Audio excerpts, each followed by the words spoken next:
Highlight of the Week. I'm your host Martine, and I'm here at Union Republic in downtown Jersey City. If you know anything about Jersey City, you know that street art has become more and more popular. Once considered vandalism, street art is now experiencing a resurgence and has become more accepted by city residents.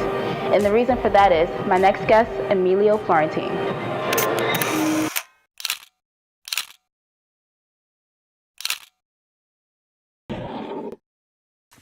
So I'm so excited to be finally sitting here with you, Emilio. I know it's been like a really long time. I've known about your work forever, ever since I saw your painting on 660 Grand Street. Right. And since then, coming across you here at Union Republic when they were having the Freshly Baked Gallery.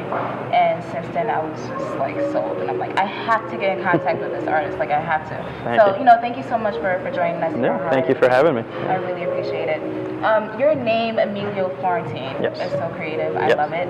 How did you create that artist name? Obviously, I'm not Spanish. Right. I'm very white. Very white. I paint with a lot of Puerto Ricans out in Newark, and I'm the white boy. me and my buddy Pawn. So when coming up with a newer name, Emilio just kind of clicked in my head a little bit, and Florentine was a funny name that my friend had given me a while ago as just a funny little name, and just for whatever reason the two just clicked. Yeah. And then when I did a little online searching, I realized it was a unique name. No one owned the URL, no one had the Instagram, and I feel with promoting and marketing your artwork, it's very important to have a unique name that stands out amongst everyone else. Definitely. And when I told people that was my name and wrote it down, everybody just said Emilio, and it just if your name makes people smile just off the bat, you've already opened up to a wide audience of people. So that's awesome. Now, your upbringing, it's funny because you actually don't come from like a family full of artists. No. Your parents are sailors? Marines. Sorry. So tell us about your upbringing, about your parents. My parents were Marines. That's how they met. Mm-hmm. My father did a lot of work around the house, very quiet man, but very hands-on. Right. My mom always read all the time, and so I was kind of just in my room watching TV and drawing a lot. So it kind of worked out where I just vegged out and drew. Right. But no pressure to become a Marine. They encouraged the art wholeheartedly. So yeah. And do you remember when you picked up like your first paintbrush or your first pencil and just started drawing?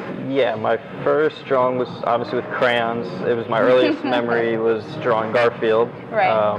And I just remember him sitting there with a big belly, smiling with orange crayon, and it was the first time I got just kudos from my parents about it. You know, just their excitement, like, hey, this looks great. It made me feel good, and it so they supported you from an early age. On, yeah. Was there like a specific type of art that you gravitated towards? I was drawing comic books, as every young boy did. Right. Just mimicking comic books and taking their techniques. So a lot of pencil drawing, pen and ink on top of that, watercolor around a little bit, but pen and ink and pencil definitely were the things I was really into and strong into. Right. Which, later led to you doing screen painting. Yeah. Spray painting is... It is funny, like I used to do more black and white, and then colors started slowly coming in, and then once I started spray painting, something opened up with me, the colors, and just this whole world of colors just came through, and I had used, back in the day, the old Krylon cans, and find little caps, off whatever other can or something to get the fat caps and the thin caps, and then they were really hard to control. And nowadays there's nicer paints with better pressure, better nozzles, and a spectrum of colors that you can work with. And that's really helped me as an artist just tackle a whole palette and a whole nother world of color. Right. Now I've noticed that you use like a specific type of like floral arrangement in a lot of your paintings. Do you like drawing flowers? Is that like a constant like inspiration? It's a theme I've been working on for I think 3 years now, and it's basically the study of a visual study of chaos within beauty. Right. the theme behind it is we all go through hardships. We all go through moments in time that seem horrible at the moment, but end up defining us. The flower is an example of us as human beings, and the explosion of the flower represents that catalyst, that critical point that we lose everything. Right. And a lot of people can look at it as an extremely negative thing, or you can take it as a moment to shift your whole life and create something positive out of it. Right. So this is that initial moment of critical bullshit, if you would, that just tends you to wherever you go from. So I find that it's beautiful in that way, and whether the flower is intact or if it's exploding, you find beauty in it, and that's what I love about it. Now, you have a lot of murals all throughout Jersey City. Yes. What was your first mural ever painted?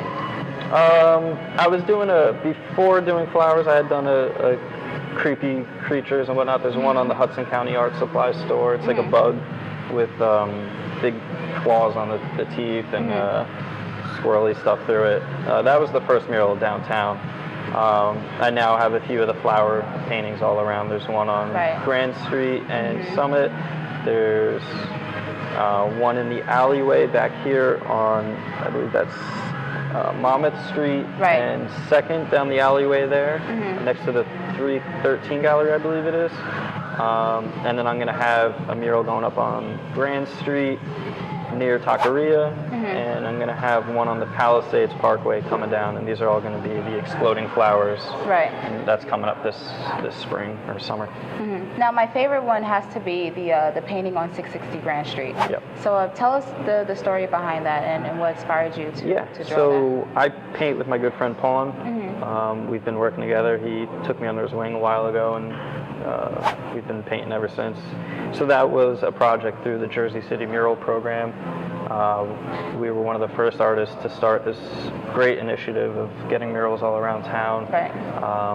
So they came to us with the concept of that area being heavy with Native Americans back in the day. The Lenape Indian tribe lived there, and the Communopah was actually an Indian trail that ran through there. So that's what those old streets are based off of, were old Indian trails. Right. So they wanted something that reflected Native Americans up there. So we did Native American face with American flag around it, and then I did the flowers all up and around it in American like colors to accent it. So, like I said, it was the first part of the mural program, and we were really happy to work with the city, and then we've been continually working with the city and doing amazing murals throughout. It's a great initiative the city's doing. And now you're venturing out and you're going into LA. And I'm going to LA tomorrow to do a mural in downtown LA at a nice mall out there, and also I think in Sacramento, I think I'm doing another one as well. I'm not sure. So hopefully I'm going to be doing two out there. That's really cool. Talking to a few galleries and talking to the head of LA Free Walls and talking about his mural program out there, where the mayor out there is actually painting over murals at the moment. Right. Complete opposite to what we have here. That's crazy. So yeah, so it's going to be a busy week coming up. Now, speaking of Jersey City, what do you think about the art scene now? Do you think that it's becoming better? Or do you think better. It's like an explosion? It's definitely better. Right. I've been in Jersey City for 15 years, and I got to witness the 111 building, which was a big old factory where all the artists worked out of. And where was that located? It's in the Powerhouse District, it's called now. Okay. Over there off like Marion Bay around there. Right, like a factory. Yeah, so I believe it was a cigar factory. I forget what it was, but a massive warehouse and tons of studios for artists, and artists like Ron English were in there. So there was a community then, a very tightly knit community, and that's where the studio tour developed. Right. Because you'd be able to go to this one building and just do a tour of all the studios. Right. Eventually that building became more valuable for the land as this whole area became gentrified and more developed, pushed all the artists out, and then we became scattered, and then Mayor Healy wasn't so heavy into the arts. Right. And we lost galleries, we lost the community, and I think Art House kind of helped keep it together as much as they could, but it for the most part fell through, and we were all scattered about. Now it's becoming more unified. We have a mayor that's more involved in the arts and sees the impact it has on the community and the people, definitely, and which it has a huge impact on, especially in an area that's trying to grow, and you have such a young, diverse community. You need the arts, and I think we're in a better place now. Right, we have freshly baked galleries here now. Yeah. So there's a lot going on now. I feel like I think there's still more to be done. We're not there yet, but it's definitely looking better. Now, speaking of freshly baked gallery, you actually have some work there. Yeah. Published there. Yeah, I did a show there, their Spring Theory show, which was a really successful show for me and them. And they've been really great. They offer fine art prints, digital prints, and original artwork. Right. How did you start a relationship with them? I'm also a fine art screen printer. Right. That's another thing that I do besides the painting, and I print for them and do editions for some of their artists as well. And he had seen some of my work, and Tim and his wife Morgan really liked my work, and have been supporting me ever since with that, and brought me over here to Union Republic to have a few pieces in here too. And that was your first time receiving recognition for your artwork? For the flower paintings, yes. For the Emilio Florentine series of work, it was the first time I sold canvases in the gallery setting and original drawings and prints. Right. I've had a few independent sales of canvases outside of them, but it's the first time I've had that kind of recognition. Okay, now speaking about just the business behind art, do you prefer selling your artwork through an art gallery, or would you rather just sell directly to your consumers using your website? I don't have a preference so much. I feel each has its own place. The gallery is great for making connections. The gallery can bring you up as an artist and help promote you and bring you to different people, that's how we met for the most part. And I think the gallery is very important for promotion and bringing your prices to a good level. Plus, it's nice having someone taking care of the business end of things for you. Right. You just focus on the art. Right, because a brick and mortar, you can have a random person come in and fall in love with your work, where your website, you kind of have to market yourself to get them to come to it.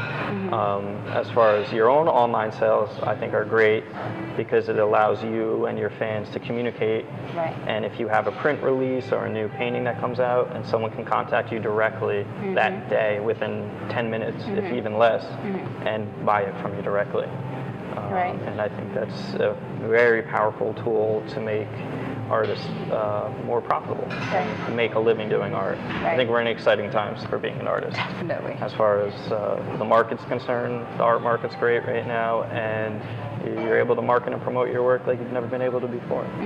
Now, I've been doing some snooping around, and I came across one of your Instagram photos, and you were, I believe, either at a park or just some kind of garden, and you were painting against a tree.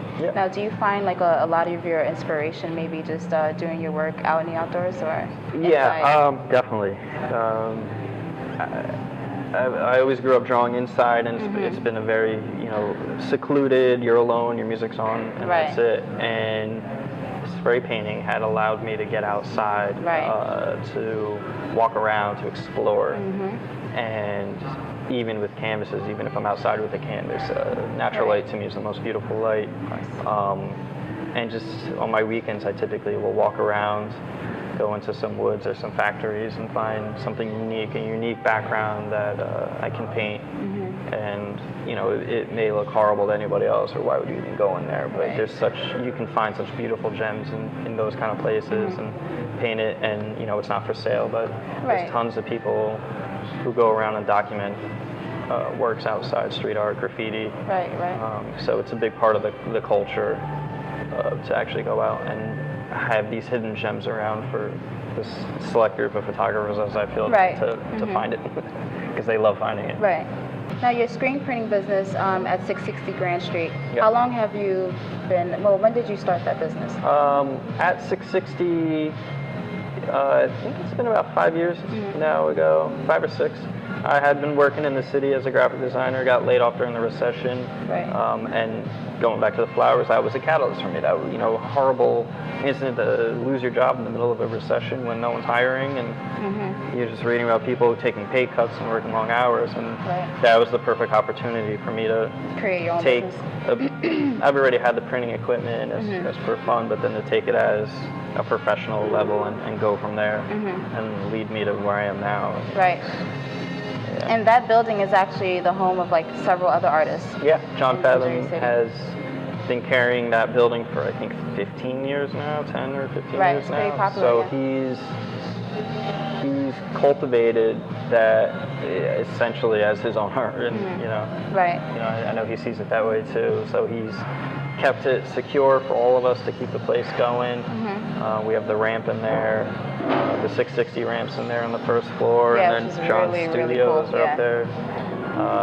It's an amazing building. It's unique, and really happy to be part of the family there. Right.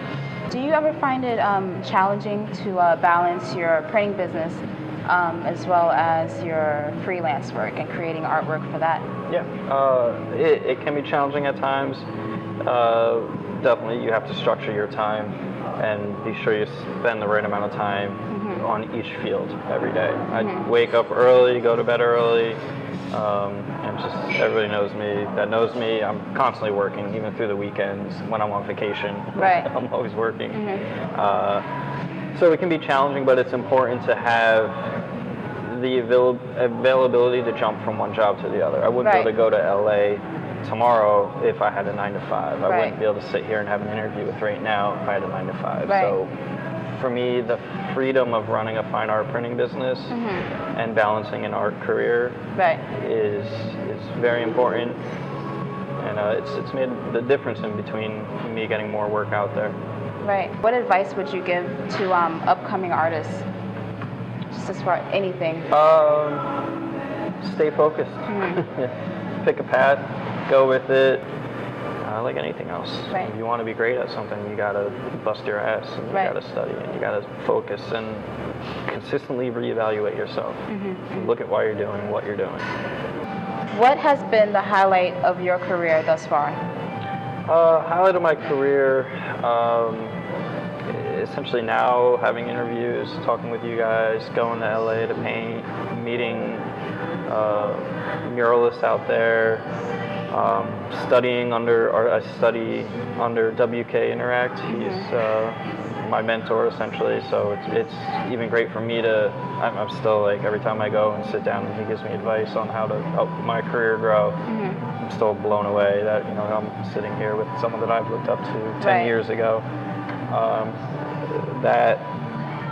Selling canvases. Seeing my canvas and, you know, out of a window out of someone's house. Everywhere. and getting paid to paint. Yeah. You know, to me, I'm blessed to be able to do that. Right. You know.